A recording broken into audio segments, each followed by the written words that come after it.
మనస అని చెప్తారు. ఇంకొక ఎక్కడికి పొమ్మని చెప్పాలా? మనకి ప్రశాంతత కావాలంటే పరమాత్మ సన్నిధికి పోతే తప్ప ఈ లోకంలో ప్రశాంతత లేదని చెప్పారు. అది ప్రశాంతం అనేది లేదు కాబట్టి అది రావడం కోసం గురువు దగ్గర కూర్చొని కాలంలో ప్రశాంతత సంపాదించుకోవాల్సిందే తప్ప ఒక రోజు రాదు. పుట్టినటువంటి పిల్లగాడికి ఆహారం తింటే కుదరదు, తినలేడు. మరి జ్ఞానం తింటే కూడా అంతే కదా. మరి పిల్లగాడు ఎందుకు లేదని తల్లి ఏ విధంగా వదిలిపెట్టిద్దా? వదిలిపెట్టదు. తన ప్రయత్నాలన్నీ చేసిద్ది. తన్నమావం చేసుకొస్తుంది, భూసులు చేసుకొస్తుంది, లేకపోతే దండం దశగుణ భవేత్ అని చెప్పాడు. అంటే సామరస్యంగా చెప్పిద్ది, తర్వాత బతిమలాడిద్ది, తర్వాత బాధ పెట్టైనా సరే తన ప్రయత్నాలైనా చేసినాక నీ కర్మని వదిలేసింది. అప్పుడు దాకా చేసింది కదా. మరి మనం కూడా అంతే కదా. గురువు గారు కూడా మానవ గురించి చెప్తున్నాడు. మన గురువు గారు ఎప్పుడు చెప్తాడు? చూస్తే అర్థమైంది కొంతమందికి చెప్తే అర్థమైంది, కొంతమందికి తిరిగితే అర్థమైందాను, కొంతమంది కొట్టినా కూడా అర్థం కదా. ఇంకా వాళ్ళ కర్మ వారు వదిలిపెట్టాల్సిందేగా.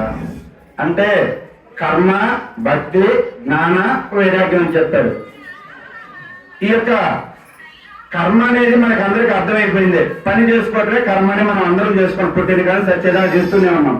పోనీ ఏమన్నా కర్మ పోతున్నదా? అయితే కర్మని భక్తిగా మార్చుకోవడం మనకు తెలిసి ఉండాలా. మనకి ఎప్పుడు గురువుగా చెప్పాడు, ఎవరు అనుకున్నా ఆకలికి అన్నమే కదా. ఇంట్లో బియ్యం ఉన్నాయి కానీ మన ఆకలికి సరిపోయేది కదా. ఎన్ని రకాలుగా ఎట్లా మార్చుకుంటున్నాం మనం? అన్నాన్ని ఎన్ని రకాలుగా మార్చుకుని మీ అందరికి తెలిసిందే, మేము చెప్పేది కాదు. ఆయన మీరు కనీసం మన గ్రామంలో 20 సంవత్సరాలు జరుగుతా ఉన్నాయి ఇట్లా ఇంటాం. మరి 20 అయినా అంటే సత్యం కాకుండా ఉంటారని చెప్పాడు. అంటే వినేది ఎందుకంటే విని మర్చిపోవడానికి 2 చెవులు ఎందుకు ఇచ్చేది? ఒకటి వింటాం, ఒకటి మర్చిపోవడం అన్నట్టు కాకుండా వినదాన్ని మననం చేయాలని చెప్పారు మహాత్ములైనటువంటి వారు. వినకుండా కనటానికి మార్గం లేదు కాబట్టి ముందు వినాలి. ఎవరు చెప్తున్నా అంటే కర్మ అనేది శ్రద్ధగా ముందు చేయాలని చెప్తారు. ఎవరైనా సరే కర్మ అనేది నువ్వు తప్పించుకుంటే పోయేది కాదు. ఇది కర్మ శరీరం అని చెప్పారు. ఈ శరీరం ఊరకే రావాలి ఎవరికి వచ్చినా. మరి వచ్చినటువంటి శరీరంలో భక్తిగా మార్చుకోవడం కావాలని మనకి ఈ యొక్క గురువు గారి సాన్నిధ్యానికి రావడం జరిగింది. గురువు మానవ జన్మ రావడం ఒక అదృష్టం అయితే గురువుని చేరడం ఇంకా పెద్ద అదృష్టం అని చెప్తారు.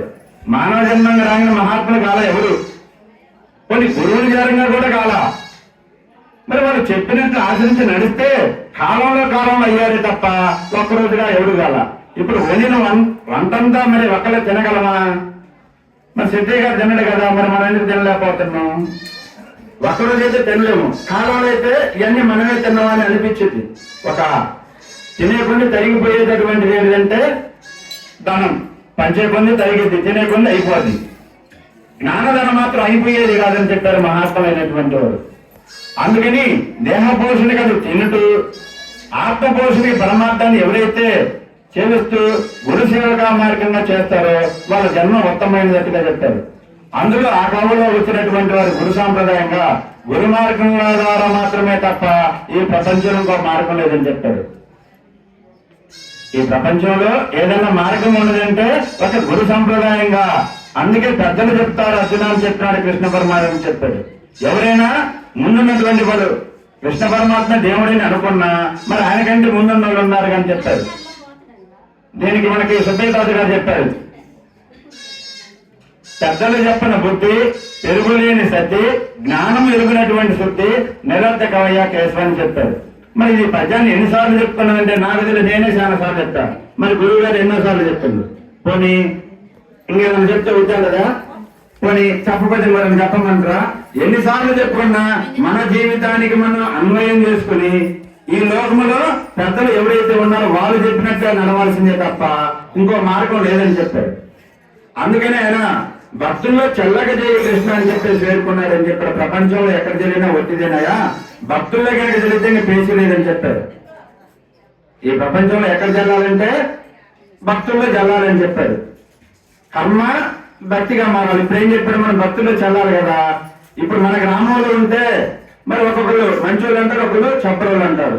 కొన్ని వాళ్ళు మంచోళ్ళు అనగానే మంచోళ్ళు కాదు, చెప్పరోళ్ళు అనగానే చెప్పలేరు కాదు కదా. ఈ ప్రపంచంలో జ్ఞానాన్ని తప్ప పంచడానికి లేదని చెప్పారు. మంచోళ్ళు ఎందుకన్నారు?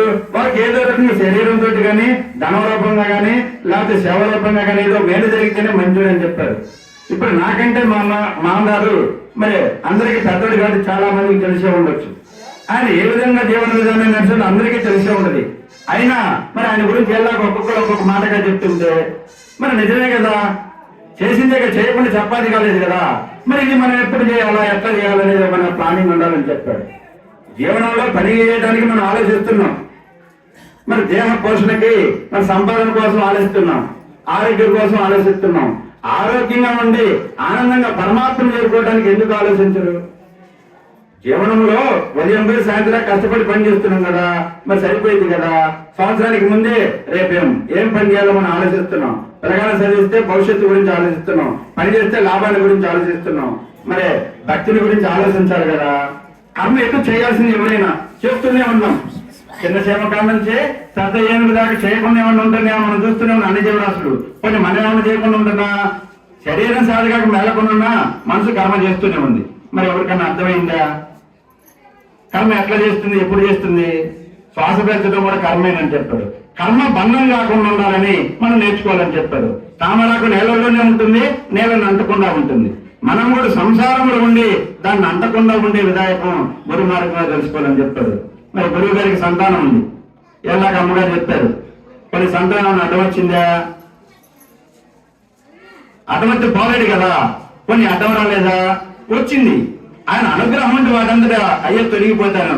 కంప మీద గుడ్డ పడితే ఒక పక్క తీస్తే కాలికి ఇంకో పక్క తగులుకుంటారు. అంటే ఇది చాలా జాగ్రత్తగా తీసుకోవాలని చెప్పారు. గట్టిగా అయితే సిరిగిపోద్ది, లేకపోతే రాదు. ఈ సంసారం కూడా అంతే కదా. మాయా సంసారం ఎవరైనా వదిలిపెట్టిందంటే ఎవరిని వదిలిపెట్టదంట. ఎవరు కావాలని మనమే పట్టుకున్నాం కాబట్టి మనంతటా మనమే తీసుకోవాలని చెప్పాడు. అందుకే మనకి నీతి భక్తి యోగ నిజమెల్ల గురుమూర్తి, నీతి భక్తి యోగ నిజమెల్ల గురుమూర్తి చెప్పి శతకమిట్లు చేసినాడు. రండి మీరెల్ల దీని దూడ అతి జీవసంగ ఆపడంగా. నీతి భక్తి యోగ నిజమల్ల గురుమూర్తి. మరి నీతి తెలీదా, భక్తి తెలీదా, నిజ